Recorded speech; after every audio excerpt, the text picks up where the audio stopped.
Okay, I want to get started with this week's game. Should be a ton of excitement around Morgantown homecoming. Welcoming everybody back to the game this weekend. I know it's going to be a good time. It's another sellout, which we're all excited about that.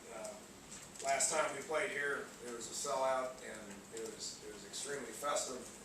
And when that game was over, I made reference that's huge to our football team. That's our players thrive off that. They can't say enough about how much that affects the game, affects how our players play, and our guys are excited to be back home. And the 7 o'clock kick is great. We're all happy about it. We're all thrilled. Night games in Morgantown are fun, and we look forward to hosting a top 20 Big 12 opponent, Oklahoma State, who is it's going to be tough. They're on a roll. They're since they changed their quarterback back going their 12th game of the year last year, they had lost a few in a row, and haven't lost since they made that switch. So he finished 2-0 last year as a true freshman, and then they've won 5 this year. So come in on a roll. Have won a bunch of games here in the last decade. Coach Gundy's done a great job of building that program to where they just continue to reload with players and coaches and continue to win games each and every year. So offensively, to stay on the subject with their quarterback, Mason Rudolph does a great job. Big kid, live arm. He's got great size. He's got great accuracy.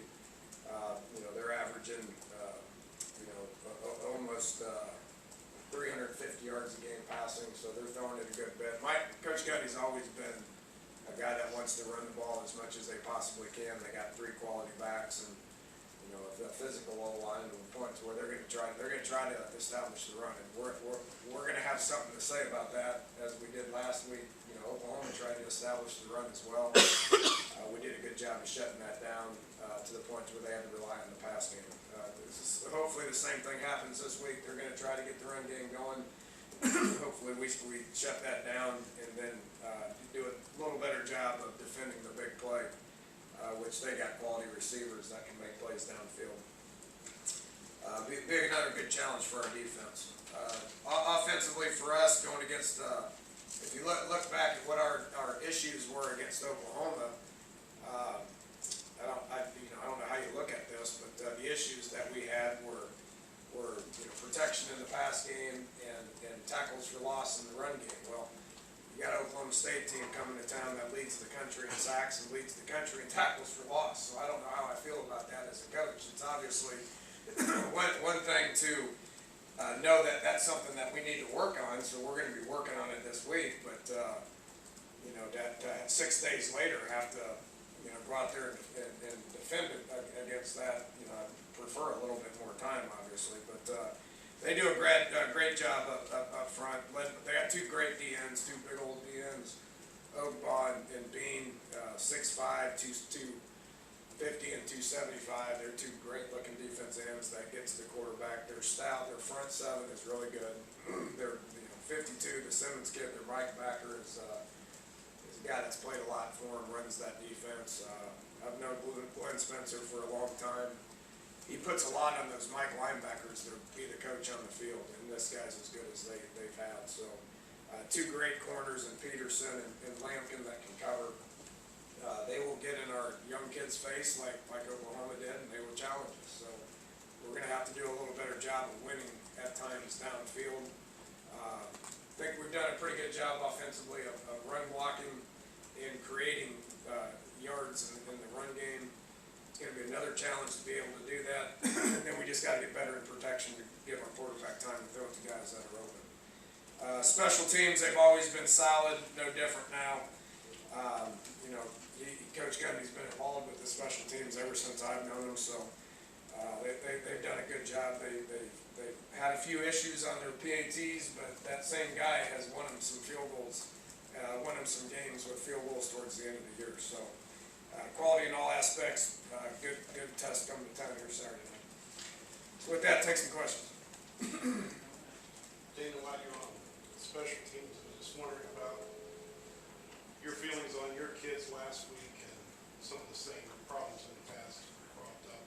Which was what? Punt return. Well, we're fielding it, which is fantastic. We got two inexperienced guys. I'll take the blame for that. We put them on the 15 to 20, and that kid kicked it about 65 yards. So they had to run backwards to go field the ball, and I thought they did a great job of it. They lost track of where they were. They'll learn from that. I thought our special teams last week was a wash. We had a huge challenge with their return game, and we kept that in check. So I consider that a wash. You know, as an offensive guy, I would prefer a little better field position. There's no question, but you know, and I said it after the game. I'm not going to use that as an excuse as an offensive guy and a play caller. I don't care where we get the ball. We need to move the ball. And to me, you know, we need to do a better job with that. That was one thing that happened that we can get corrected pretty easily. How do you address the penalties? You were awful low in that all year. We did, you know, and Bob, since I've been here, I don't think it's been an issue. You know, I addressed it with our team as far as, and here's one thing I say about our team. You know, we're in a situation where we were down against a really good football team in a very hostile environment, and our kids didn't quit. We went in the locker room. We were in a good place. They were attentive. We were in a good place, but they were attentive, and they didn't have their heads down. We went in and we said, you know what, this isn't good enough. Let's make some corrections and get out there and play. Our attitude was good. Our effort was good on all three sides the entire game. We didn't play very smart. I don't think we prepared as good as we needed to. You know, they had 2 weeks to prepare, so we were playing catch up. We need to prepare a little bit better, and we need to get out there and we need to play a little bit smarter. They had a lot of penalties too, so I think you know, there was a lot of flags flying around for whatever reason. Now that was chippy from the start. That both teams were chippy in pregame. It was a pretty rowdy environment where there was a lot of emotion. We had some guys that made a couple of mistakes when it came to that. We need to be a little bit more smart with our technique. We need to be a little bit smart with reacting to specific situations, putting our hands in the right place, and turning and going to the sideline when we're supposed to. So it's been addressed, and we will work on the technique aspect of it today in practice. We've already worked on the preparation aspect of it, and then when we get out there and play, we need to play smart. Dan, I know yesterday I was listening when you said that this is a run first team on the conference call. I was wondering, when did you realize that would be the identity of this year's offensive improvement? Has it been more of a product of the way games have gone, or has it been more, you know, conscious? Oh, you know, the way I call plays is when I call them and they work, we're gonna keep calling them. When they don't work, we're gonna call something else. So we've done a better job in the run game. That's no secret. The run pass ratio is not any different now than it's been the last 3 years. We've always tried to establish the run. I think it looks a little better than it's looked, which means we're gonna keep doing that. We're gonna throw the ball. I mean, you know, anybody that took what I said and you know, maybe printed something probably ought to look at exactly what we're doing. We're still gonna throw the ball. I mean, that's obviously my background and what we do. Dan, as you work with Skylar this week, more mental or mechanical corrections you'd like to work with him? There's a couple of mistakes that he made that were mechanical that we can fix.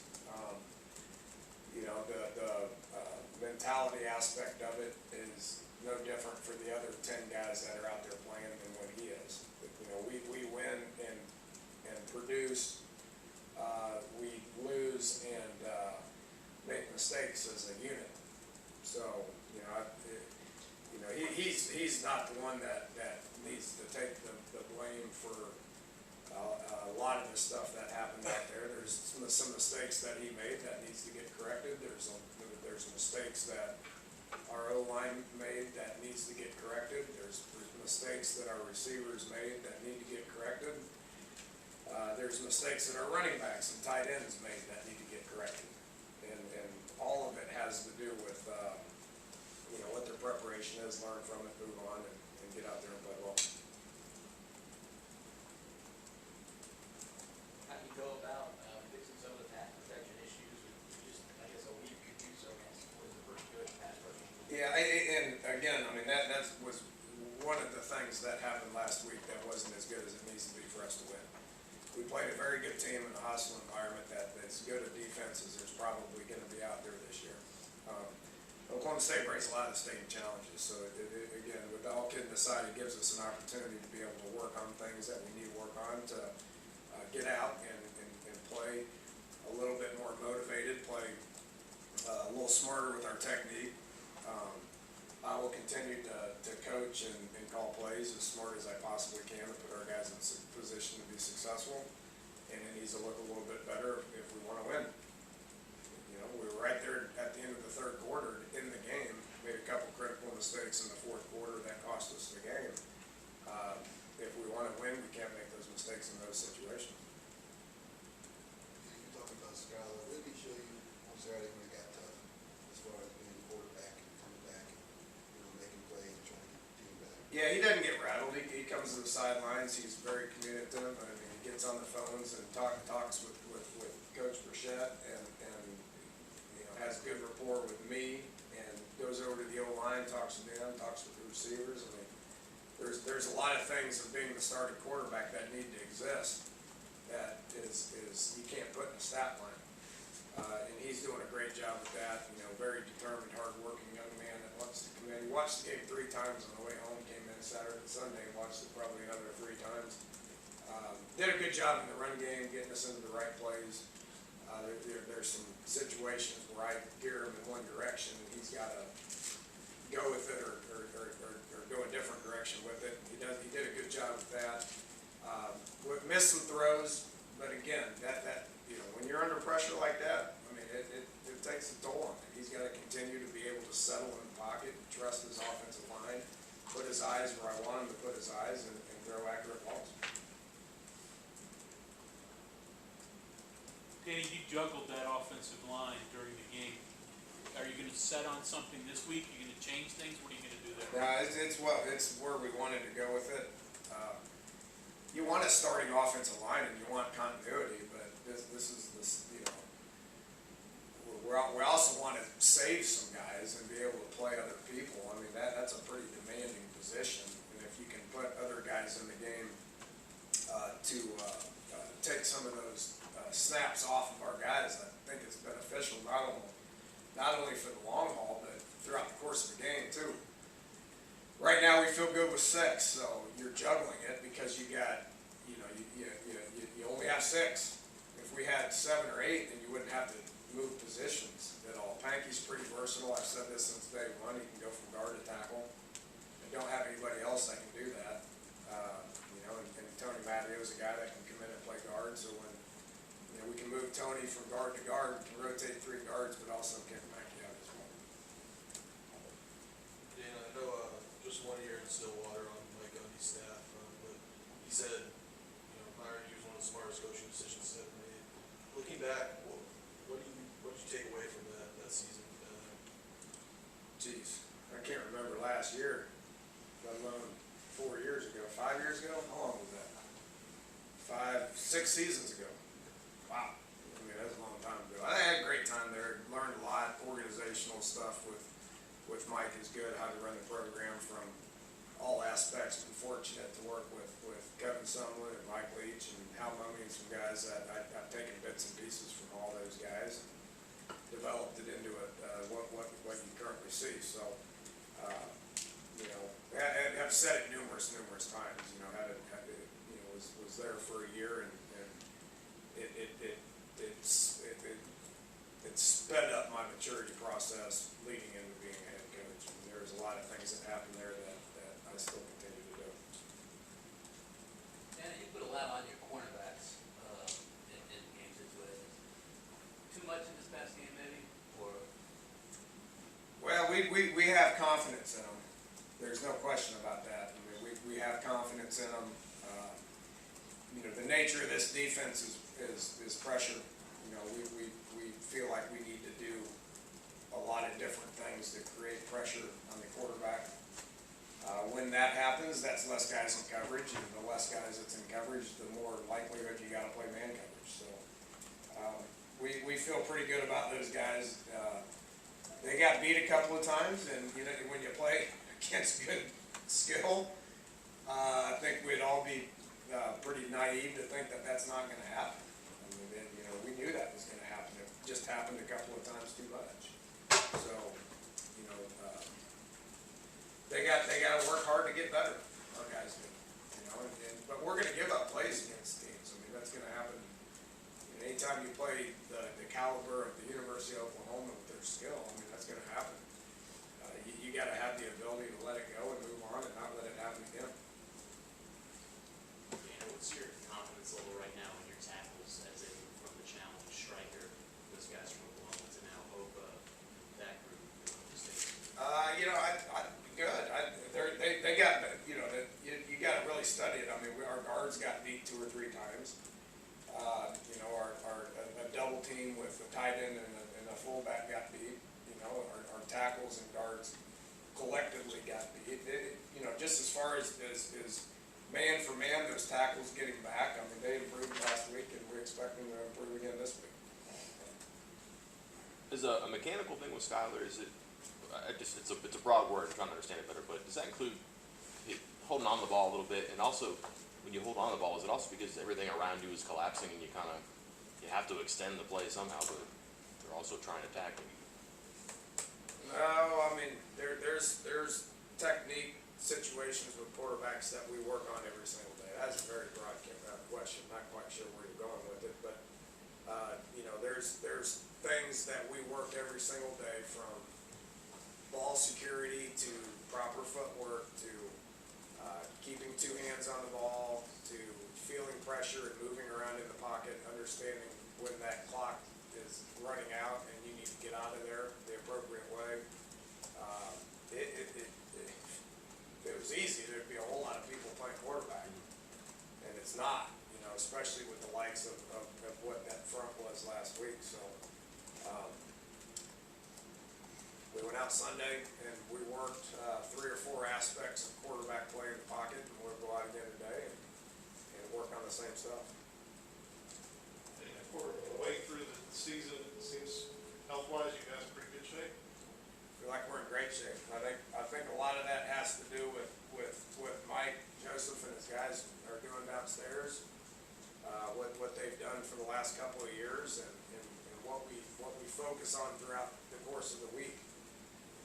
You know, he's incredibly instrumental with what we're doing. Those guys come in every day and they go downstairs, and they may not have a 1-hour lifting session, but they may have a 20-minute recovery session with them. So he's doing a great job. Dave Kern's doing a great job. Our team is relatively healthy after 33% of the games, and we hope to keep that way.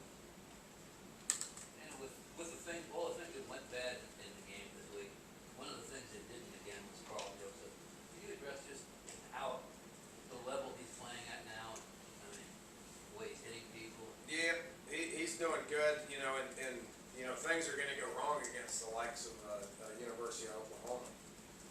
And you know, in the Big 12, we play good people, that good things are gonna happen, bad things are gonna happen. Again, I can't emphasize enough how happy I am with our team to come out and play the 3rd quarter the way that they played.